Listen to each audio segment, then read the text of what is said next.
During holiday travel, some people get delirious, some get delayed, and some get Del Griffin. American Light and Fixture, Director of Sales, Shower Curtain Ring Division.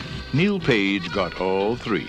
I was on my way home to spend a nice holiday with my family. Instead, I'm in a motel bed with a stranger. So instead of Thanksgiving with his family, he's spending 3 days with the turkey. John Candy's statement is, I can't believe that I'm now older than John Candy ever lived to be. Well, I do think that John Candy's relationship with John Hughes was an important one. He would show up in cameos in some of his other movies, free of charge, shows up in Career Opportunities, shows up in Home Alone. He has little roles that he'll pop up in, and they love to improvise together. I think they were great creative sort of colleagues. And I do think that the death of John Candy had a significant impact on John Hughes, the man. I think a lot of scripts that he was working on that he had John Candy involved in, or he just abandoned rather than even pretending that he could recast them. And he reinvested in sort of the Curly Sue end of the arena, the Macaulay Culkin end of the arena, where all of his scripts centered around cute little precocious kids, and they became much more built on how saleable they were as opposed to his, John Hughes fingerprints being on it. Yeah. And they'd been aware of each other, they'd known each other. John Candy was in Vacation, but it was Planes, Trains, and Automobiles where the relationship crystallized, and it was the perfect role for John Candy. I can't imagine who else you could get to do it that would maintain the heart. But it was this perfect cast. Steve Martin's the uptight businessman, and John Candy's the laid-back shower curtain ring salesman, and they're on this quest to get to Chicago, and it becomes this epic, hellscape journey where everything that can go wrong does go wrong. They lose their money, they're repeatedly derailed by weather and equipment failure, and they can't escape not even only the situation but each other.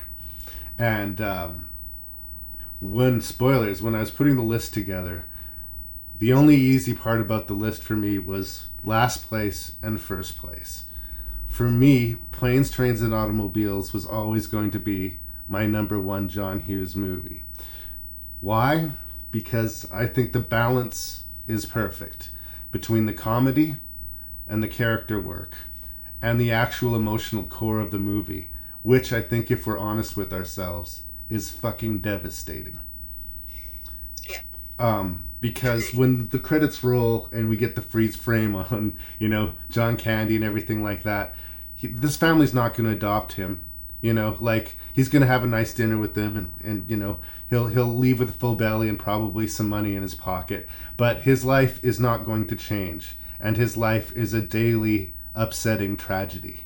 And I don't think he and Neil are going to be best friends forever. They might see each other every now and then, but these people are in different worlds, and they get forced to coexist together, and the results are simultaneously hilarious and heartbreaking.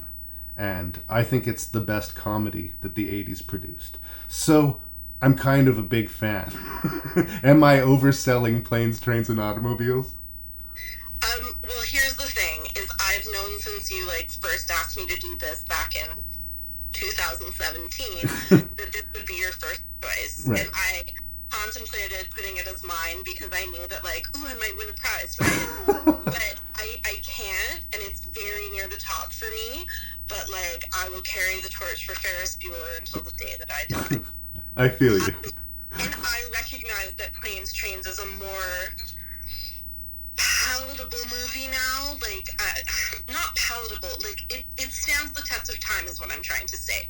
Ferris maybe doesn't. Yeah. But my heart belongs to him. Right. Now, that said, I know it's a marvelous movie. And I'm not sure I agree with you with the ending. And personally, seeing the freeze frame of that, and there's a similar freeze frame at the end of Uncle Buck. Yeah. I see this as John Hughes almost deifying John Candy, like, this is our angel. This is what's going to save us, is this character. He is the goodness in humanity. And I just think that John Hughes believed in fairy tale endings. I'm not sure that Neil doesn't turn around John Candy's life. I'm not sure about it at all, because I'm pretty sure that Ferris marries Sloane, and I'm pretty sure that, you know, Claire and Bender have a nice long relationship. Like, I see him being all teenage relationships endgame. And I thought that before I found out, you know, as I mentioned last time, that he married his high school sweetheart. So, absolutely, Planes, Trains, and Automobiles is devastating, but I'm not sure that it's going to stay that way. Right. I think he likes the beautiful possibility that this amazingly, like, strangely strong man, John Candy, who's been homeless for 8 years. Yeah. And just driving around selling shower curtain rings, making friends with everybody, that he's gonna, you know, get some help from this buddy and maybe settle down in Chicago. I mean, maybe, we don't know. I remember going to see that movie with my parents in the theater, and we were walking out of the theater, and like my parents were discussing the highlight reel. Wasn't it funny when they woke up in bed together? Wasn't it funny when he got picked up by the falls? And wasn't it funny when this happened? And I chimed in and said, I actually think it was really sad.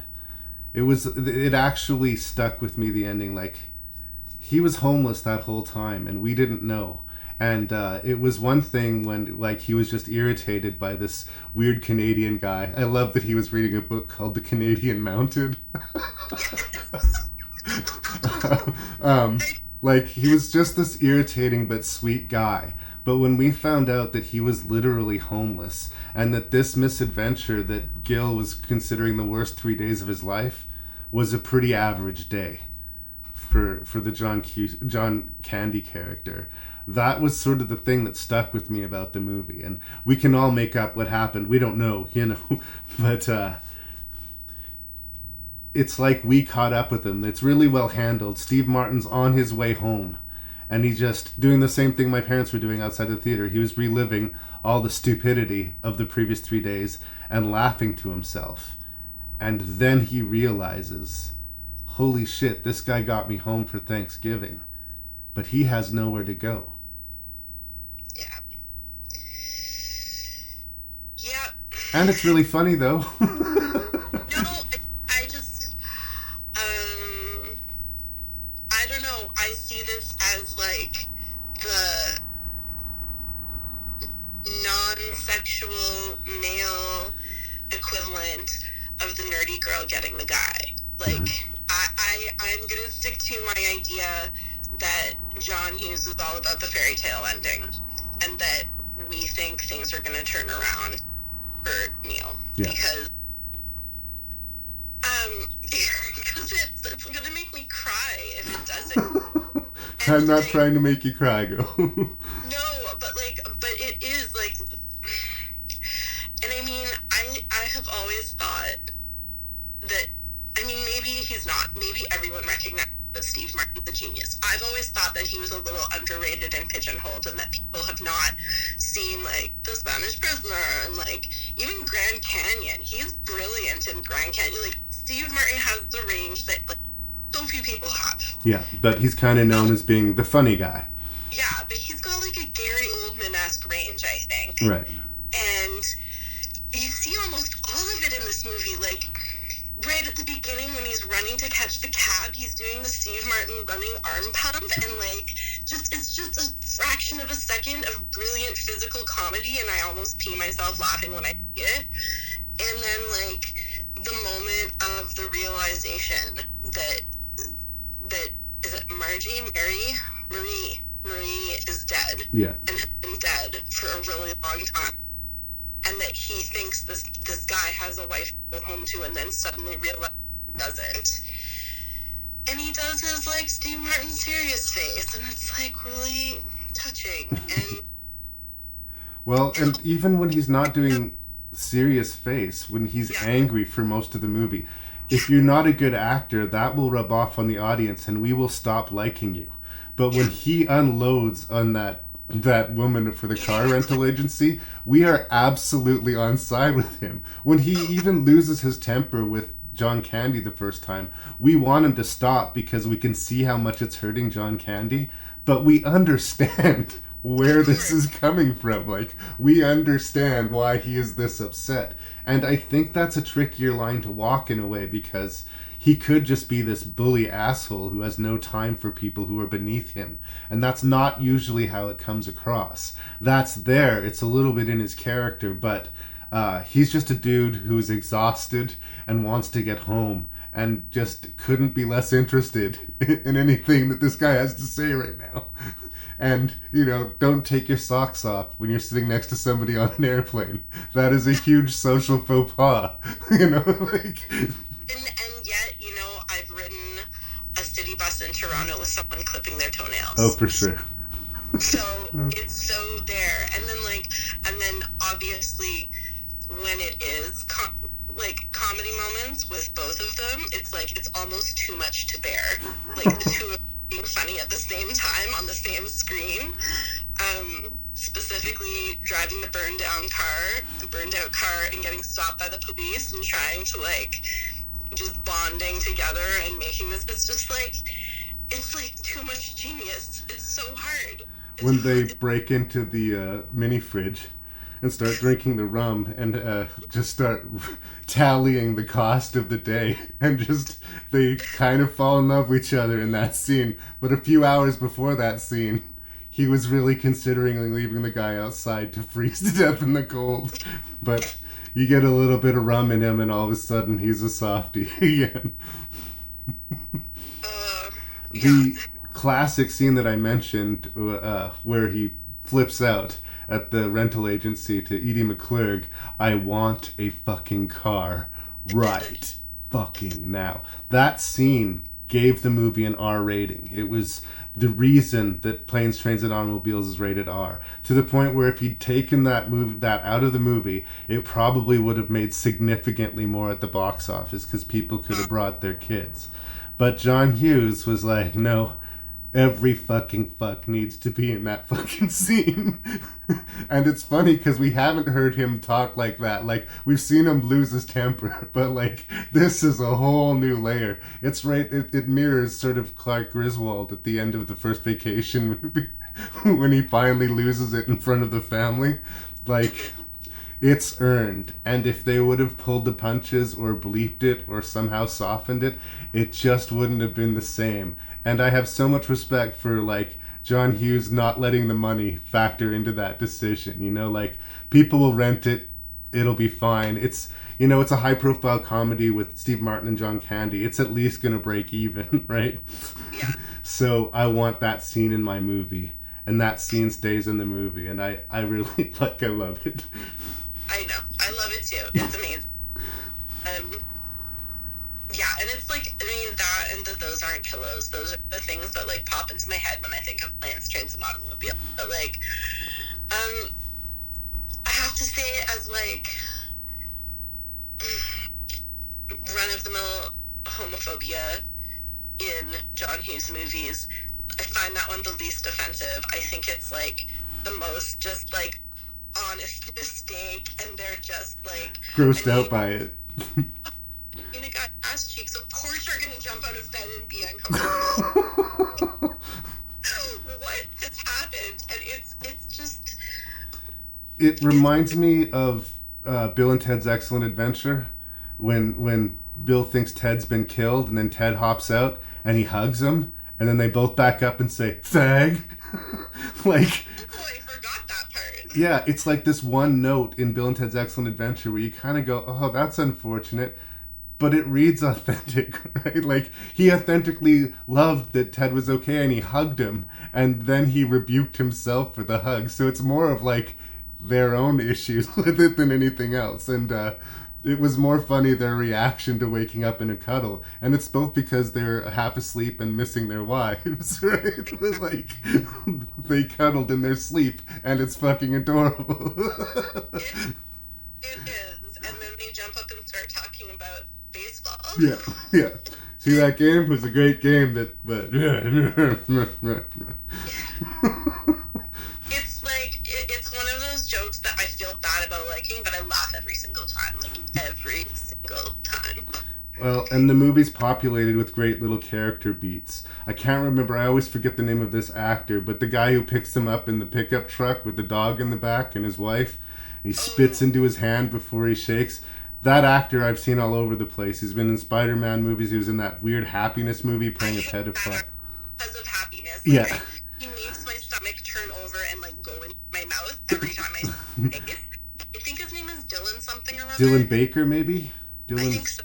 And he is an amazing character actor. Absolutely. Michael McKean from Spinal Tap is the cop who pulls them over for some reason, right? Love it. And Kevin Bacon in the, like, taxi stealing scene, just for a quick moment. Possibly the same character from She's Having a Baby. There's also a scene where Steve Martin calls home and his wife is watching a scene from She's Having a Baby on her TV. And that movie wasn't released yet. Those were dailies from She's Having a Baby, which was basically being shot back to back with Planes, Trains, and Automobiles.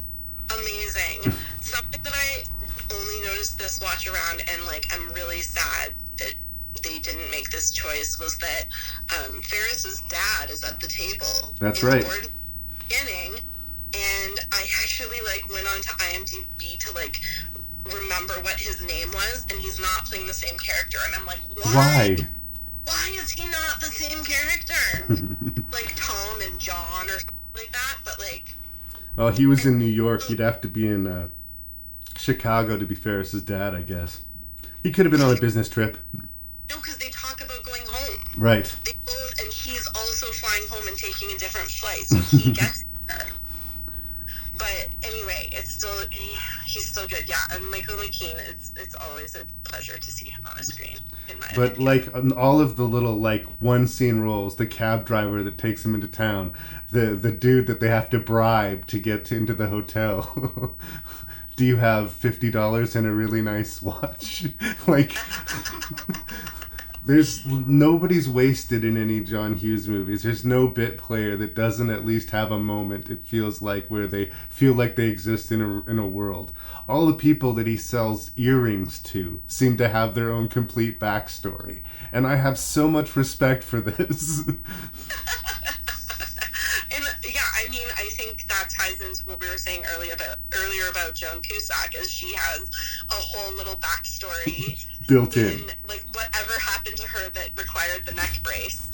And you're right, he doesn't throw away lines, he doesn't throw away characters. Yeah.